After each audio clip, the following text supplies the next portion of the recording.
Assalamu alaikum, c'est votre frère Ibrahim d'Amana Jaza. Dans cette vidéo, je vais vous énumérer les documents que vous devez réunir pour vous inscrire à l'Université islamique de Médine, Inch'Allah. Ces documents devront être traduits en arabe. Notre service de traduction peut s'en charger et vous accompagner de A à Z. N'hésitez pas à prendre une feuille et un stylo pour noter la liste des documents nécessaires et commencer à constituer votre dossier. Qu'Allah vous facilite. Premier document, le passeport. Pensez bien à utiliser un passeport en cours de validité pour votre inscription afin de ne pas avoir à le refaire entre-temps. Car certains frères qui ont été acceptés ont fait refaire leur passeport après leur inscription et au moment de récupérer leur visa, celui-ci contenait le numéro de l'ancien passeport. Du coup, ils ont dû faire de longues démarches avant de pouvoir rejoindre l'université pour commencer leurs études. Scannez uniquement la double page contenant votre état civil et votre signature. Les autres pages ne sont pas demandées. Deuxième document, la carte d'identité. Pensez bien à scanner le recto et le verso de votre carte d'identité et veillez également à ce qu'elle soit en cours de validité.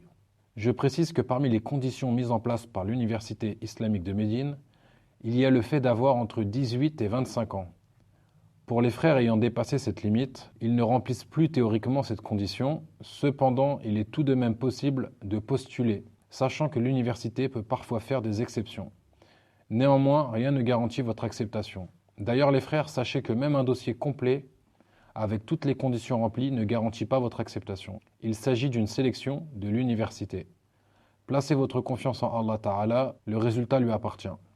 Troisième document, le casier judiciaire bulletin numéro 3. Pour commander votre casier judiciaire, c'est très simple et gratuit. Rendez-vous sur un moteur de recherche et tapez casier judiciaire bulletin numéro 3. Puis entrez sur le site du ministère de la Justice, choisissez l'onglet qui vous convient et remplissez vos informations. Vous recevrez votre casier judiciaire bulletin numéro 3 gratuitement d'ici quelques jours par courrier, Inch'Allah. Ce document n'a pas de durée limite. Toutefois, certains organismes peuvent imposer qu'il date de moins de 3 mois. Pour l'université, il est préférable d'en faire traduire un récent. Quatrième document, l'acte de naissance. Vous devez faire la demande auprès de la mairie de votre lieu de naissance. Certaines communes proposent de faire la demande par téléservice, c'est-à-dire par Internet, et cela peut vous éviter de vous déplacer. Renseignez-vous en appelant votre mairie de naissance pour savoir si cela est possible. Cinquième document, le certificat médical.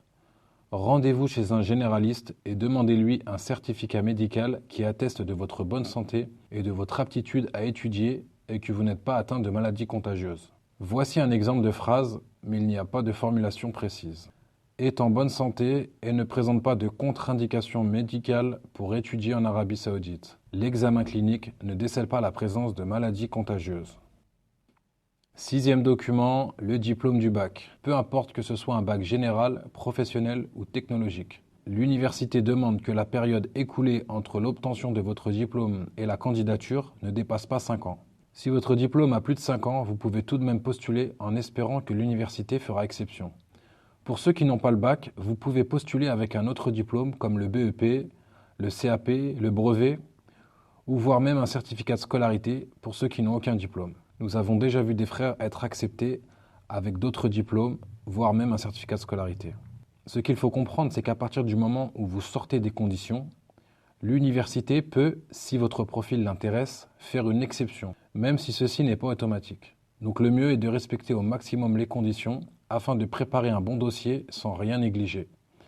Faites les causes, le résultat appartient à Allah Ta'ala. Wa huwa ala kulli shay'in qadir. Et il est capable de toutes choses. En cas de perte ou de vol de votre diplôme, une attestation de réussite peut être délivrée. Aucun duplicata de diplôme ne peut être adressé. J'ai trouvé ces informations sur le site de l'académie.